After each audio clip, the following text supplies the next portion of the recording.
இந்த world's best manager award கொடுக்கணும்னு ரொம்ப ஆசைப்பட்டாங்களாம். டாப் மேனேஜ்மெண்ட் சேர்ந்து ஒரு முடிவு பண்ணாங்களாம். we have to vote this person as the world's best manager அப்படின்னு முடிவு பண்ணாங்களாம். என்ன பிரச்சனை ஆச்சு அப்படின்னா, டீம்மேட்ஸும் we have to vote for the world's best manager அப்படின்னு ஓட்டு போட்டாங்களாம். அப்போ முடிவு பண்ணாங்க, no more this world's best manager business அப்படின்னு.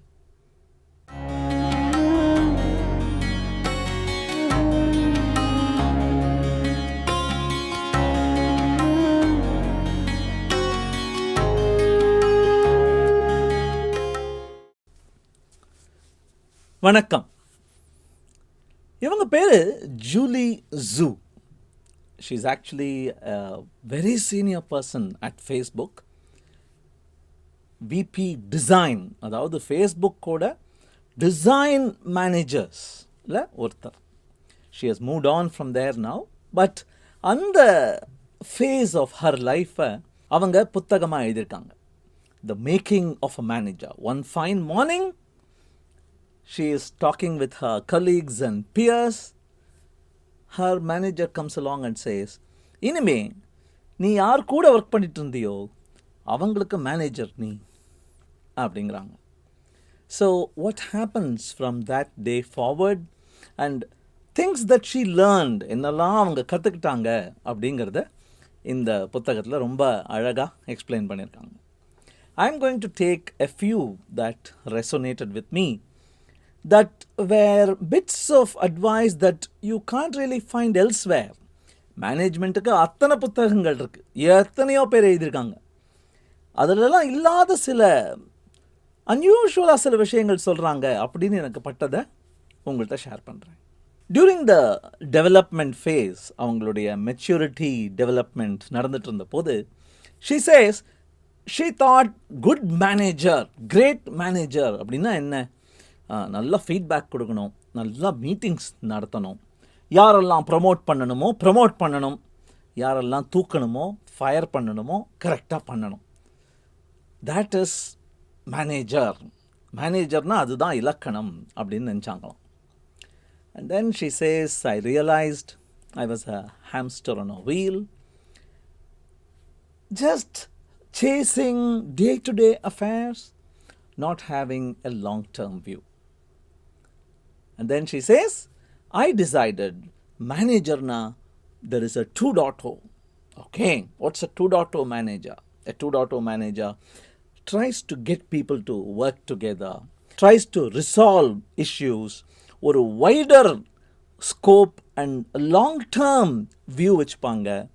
அப்புறம் ஒவ்வொருத்தரோட கரியர் எய்ம்ஸ், அவங்க ஆசைப்படுறது என்ன, is there something that we can align with the company's aim, what processes can we put in place to make things flow smoothly, இதெல்லாம் அப்சஸ் பண்ணுறது அப்படின்னு நினச்சாங்களாம். ஆனால் அதுவும் நோ, நாளடைவில் she realized even that is not the definition of a great manager. And then she says, finally, probably years later, I realized what a great manager is actually supposed to do. The great manager 3.0 அப்படிங்கிறாங்க. நான் வந்து சிஎஸ்கேயோட chief படமாக போட்டிருக்கேன். But என்ன இலக்கணமாக அவங்க சொல்கிறாங்க அப்படின்னா, it's a simple single sentence. She chase, great managers focus maniacally on achieving improved outcomes from their team. A team of mediocre people, a team of okay, good people, அவங்கள்டேந்து unbelievable magical ரிசல்ட்ஸை கொண்டு வர்றது எப்படி அப்படிங்கிறதுல டீப்பாக focus பண்ணுறவங்க, அதுதான் true மேனேஜ்மெண்ட்டுக்கு அழகு அப்படிங்கிறாங்க. How to people reach management அப்படின்னா, ஹியர் இஸ் ஒன் அப்ரோச். கூடவே ஒரு செகண்ட் இன் கமாண்டாக இருக்கிறவரை, நீ நாளையிலேருந்து மேனேஜர்ப்பா அப்படின்னு ப்ரொமோட் பண்ணுறது. The apprentice route. What happens in the apprentice route? உனக்கு சப்போர்ட் பண்ணுறதுக்கு ஒரு சூப்பர் ஸ்டார் இருக்காங்க, நிறைய உதவி பண்ணுவாங்க. What's the drawback? இவ்வளவு நாள் அவங்க லெவலில் இருந்தவன் நீ திடீர்னு ஃப்ரம் டுமாரோ அவங்கள மேனேஜ் பண்ணுவியா நீ? There is a lot of push back and resistance. There is another kind of manager, the Columbus ரூட்டுன்னு வேணால் சொல்லலாம், பயணியா. யாருமே அது எடுத்துக்க இஷ்டம் இல்லை, அந்த மாதிரி ஒன்று பண்ண முடியும்னும் தோணலை யாருக்கும். You say that is my goal, that is what I want to do, I am starting off, who wants to come with me? கொலம்பஸோட போன நிறைய பேர் திருடர்கள், கொள்ளைக்காரர்கள், கொலையாளிகள், அந்த மாதிரி பீப்புள் தான் வந்தாங்க. Not many were interested in crossing a wide ocean and going to discover land that they didn't even know existed. But advantage என்ன? நீ சொல்றது சட்டம், நீ நடத்துகிற approaches will be welcomed because you are creating that world. So அது ஒரு பெரிய advantage. ஆனால் டிஸ்அட்வான்டேஜ் என்ன அப்படின்னா, அவ்வளோவா சப்போர்ட் உங்களுக்கு வெளி உலகத்துலேருந்து கிடைக்காது. யாரோ வரான், ஏதோ பயனியரிங் எஃபர்ட் பண்ணுறேங்கிறான், who knows what will happen. So even in the case of Columbus, that's what happened. There weren't many supporters except the queen, not many other supporters. So this is the pioneer route. And then there is a third route, which is the new boss who comes from outside. ஜெய் பீமில் ஞாபகம் இருக்கும்னு நினைக்கிறேன். இந்த பெருமாள் சாமின்னு ஒருத்தர் திடீர்னு எங்கேருந்தோ கூட்டிகிட்டு வந்து, நாங்கள் இத்தனை பேர் இங்கே கல் மாதிரி உட்கார்ந்துட்டுருக்கோம், எங்களுக்கு தெரியாததை, எங்களுக்கு முடியாததை அவர் பண்ணுவாரா அப்படிங்கிற மாதிரி there will be resistance for this unknown external factor. But the advantages, what are the advantages? You bring in fresh ideas, you bring in new cultures, things that these people are not used to. You bring in transparency, you bring in loyalty, you bring in something that these guys are not used to. And so there are some advantages in being the new boss from the outside. So there are three kinds அப்படிங்கிறாங்க. So நீ எந்த kind of மேனேஜராக உருவாகியிருந்தாலும், எந்த அப்ரோச்சிலேருந்து நீ ஆரம்பிச்சிருந்தாலும், there are a few things that you can keep in mind. Number one, about giving feedback. Feedback கொடுக்கும்போது பர்சனை பற்றி கொடுக்காத, திங்கை பற்றி கொடு, அவங்க பண்ண அவுட்புட்டை பற்றி கொடு, அவங்களுடைய குலத்தையும் அவங்களுடைய பர்சனாலிட்டியையும் தூஷிக்காதே. Yes, we know about this. Give instant feedback. 6 மாதம் கழிச்சு ஃபீட்பேக் கொடுக்காத, அன்னன்னைக்கு ஃபீட்பேக் கொடு. எனக்கு இந்த ஃபீட்பேக்குனாலே ஜிஞ்சருங்கிற அந்த டாக் தான் ஞாபகம் வரும். ஸோ ஒரு ஆள் இப்படி ஒரு கார்ட்டூன் வரைஞ்சிருந்தார். நம்ம ஜிஞ்சர்கிட்ட, okay Ginger, I hate it, you stay out of the garbage, understand Ginger, stay out of the garbage or else அப்படின்னு அந்த மேனேஜர், அந்த மாஸ்டர் டாகு கிட்ட சொல்கிற மாதிரியும், டாக் என்ன புரிஞ்சுக்குது? Dog just understand blah blah ginger, blah blah blah blah blah blah ginger, blah blah blah. You lose context and whatever you rain on them simply passes overhead. They just don't understand what you're talking about. So feedback அன்னன்னைக்கு அப்போ கொடுக்கறது the best way அப்படிங்கிறாங்க. We have seen this on the pro-reactive curve அப்படின்னு ஒன்று பார்த்தோம், உங்களுக்கு ஞாபகம் இருக்கும்னு நினைக்கிறேன், just a few days ago. When giving feedback, give soon after, not immediately after. Remember that. Then she gives an interesting approach to running meetings. Meet பண்ணுறியா, எல்லாருக்கும் Rolle's கொடுக்குறியா, என்ன அஜெண்டான்னு செட் பண்ணுறியா, மினிட்ஸ் ஆஃப் மீட்டிங் எழுதுறியா, இதெல்லாம் நம்மளுக்கு தெரியும். She brings in another very unusual thing to keep in mind. She says, meeting முடியறதுக்கு முன்னாடி யாராவது ஒருத்தர் பேசாமல் இருந்தாங்கன்னா, make them talk.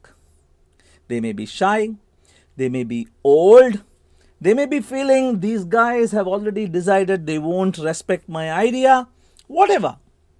Get them to talk. எனக்கு அதை படிக்கும்போது இந்த ராமாயண கதையில் நம்ம பார்த்துருக்கோம், அந்த ஜாம்பவான் ஓரத்தில் இவங்கள்லாம் அரட்டை அடிச்சிட்ருக்காங்க, சத்தம் போட்டுட்ருக்காங்க, பேசிகிட்ருக்காங்க. யாருக்கும் தொந்தரவு பண்ணாமல் ஒரு ஓரத்தில் உட்காந்துட்டு இருந்த அந்த ஹனுமாரை கூப்பிட்டு, ஹே, why are you silent? Why don't you tell us what you can do ன்னு கேட்க ஆரம்பிக்கிறார் பாருங்க. That is where the whole story takes a U-turn. If that hadn't happened, யோசிச்சு பாருங்க. Then she talks about recruiting. யாரை recruit பண்ணுறது? நிறைய பேர் படிச்சிருக்கோம், நிறைய இடங்களில் படிச்சிருக்கோம். எப்படி ரெக்ரூட் பண்ணுறது, எப்படி இன்டர்வியூ பண்ணுறது, நிறைய படிச்சிருக்கோம். But this was unusual in this book. She says, recruit when you don't yet need. ஒவ்வொரு தடவையும் நம்ம நிறைய நேரத்தில் ரெக்ரூட் பண்ணுறது we desperately need somebody to fill this gap. Who will fit this gap? Who will fit this gap ன்னு பண்ணுறோம். Gap filling தான் core எய்மாக இருக்குது நிறைய மேனேஜர்ஸ்க்கு. அது ஃபயர் ஃபைட்டிங் மாதிரி. ஒவ்வொரு வீட்லேயும் ஃபயர் எக்ஸ்டிங்விஷர் மாட்டி வைடா. ஃபயர் என்ஜின் எப்படி இருக்குதுன்னு மேனேஜ் பண்ணுறதை விட ஃபயர் எக்ஸ்டிங்விஷர்ஸை மேனேஜ் பண்ணலாம். அல்லது even better, try to build houses that don't catch fire அப்படிங்கிறாங்க. In other words, recruit when you don't yet need to recruit. Get that little buffer, because that is what will allow you to have far-reaching plans. And the ant and the grasshopper story தான் எனக்கு ஞாபகம் வந்தது. இது ஏன் இப்படி உழைச்சுட்டு இருக்கு அப்படின்னு அந்த grasshopper ஆண்ட்டை பார்த்து சொல்லும். கடைசியில் ஆண்ட் தான் சந்தோஷமாக இருக்கும். I hope you remember that story. Then she talks about trust. How to develop trust between yourself and the members who are in your team.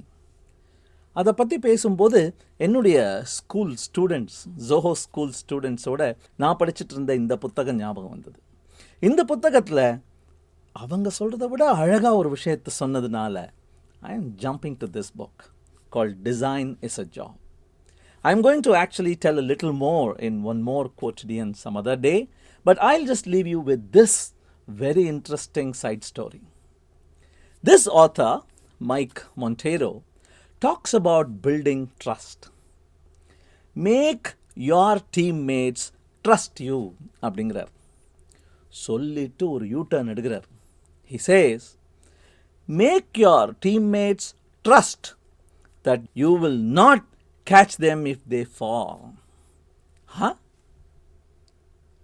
In other words, he is saying, yes, you're there to support them, you're there to guide them, but if they are stuck at something, oh, I can just go to this manager and he'll fix it for me, is not something that you build in your teammates. You will work with them, you will help them, but it is they who will fix the problem, not you. நம்ம கணக்கு டீச்சர்கிட்ட இந்த ப்ராப்ளமுக்கு answer வரல, எனக்கு சொல்லித்தாங்க மிஸ்ன்னு போனால் அவங்க கொடு நான் போட்டு தரேன்னு சொல்கிறாங்களா? அல்லது இந்த அப்ரோச் ட்ரை பண்ணியா, இதை ட்ரை பண்ணியா, இப்படி பாரு அப்படின்னு கைடு பண்ணி உன்னையே பண்ண வைக்கிறாங்களா? அப்படிங்கிறதுல தான் how well you learn mathematics அப்படிங்கிறதே அடங்கிறது. எங்கேயோ இட்டலியில் ஒரு மணி லெண்டிங் கம்யூனிட்டி இருக்கான். இந்த ஷேக்ஸ்பியரில் கூட ஷைலக் அப்படின்னு ஒருத்தர் வருவார், மெர்ச்சன்ட் ஆஃப் வெனிஸில். அந்த மணி லெண்டிங் கம்யூனிட்டியில் சின்ன குழந்தைகள், பிறந்த குழந்தைகள் வளர்ந்துட்டு இருக்கும்போதே ட்ரஸ்ட் பண்ணவே பண்ணாத யாரையுமே, நம்பி பணம் கொடுத்துடக்கூடாது யாருக்கும், ஆல்வேஸ் பி டிஸ்ட்ரஸ்ட்ஃபுல்ங்கிற அந்த குவாலிட்டியை வளர்க்குறதுக்கு குழந்தைகளை இந்த மாதிரி டேபிள் மேலே ஏற வச்சு குதிக்க சொல்லுவாங்களாம். குழந்தைகள் ஆசையாக குதிக்கும், நம்ம பிடிச்சிப்போம்ல. அந்த கம்யூனிட்டியில் this child will jump and the man will step away and make the child fall, it seems. ஒரு 2 தடவை அடிபட்டுச்சுன்னா 3வது தடவை the child won't trust the person, it seems. அந்த டிஸ்ட்ரஸ்ட் இருக்கணும், அப்போ தான் மணி லெண்டர் ஆக முடியும் அப்படின்னு வளர்ப்பாங்க. அதுதான் ஞாபகம் வந்தது அந்த டிசைன் இஸ் அ ஜாப்ல. Build trust in your teammates that they can't depend on you for an answer அப்படின்னு சொன்ன போது it was an interesting twist. Management is an art form, it is not a science. மேனேஜ்மெண்ட்டுக்கு ஒரு degree கொடுத்துட்டு மேனேஜ்மெண்ட்டுக்கு இந்த புக்கை படித்தா போகிறோம் அப்படின்னு சொல்கிறது இல்லை. That is why there are so many different kinds of management approaches. This one is one such. So to summarize then, மேனேஜர்னா என்ன? Don't focus on doing things. Focus instead on getting things done. சந்தோஷமா, ஆர்வமா, இன்னொரு opportunity எனக்கு கொடு, I am waiting for திஸ்ன்னு அந்த teammates எல்லாம் பின்னாடி நின்றுட்டுருக்கிற மாதிரியும், உன்னை சப்போர்ட் பண்ணிட்டுருக்கிற மாதிரியும் ஒரு ஹெல்த்தி, எனர்ஜெட்டிக், ஆக்டிவ் என்வாயரன்மெண்ட் உருவாக்குறது தான் மேனேஜரோட முதல் கடமை, முதல் right also. All the best.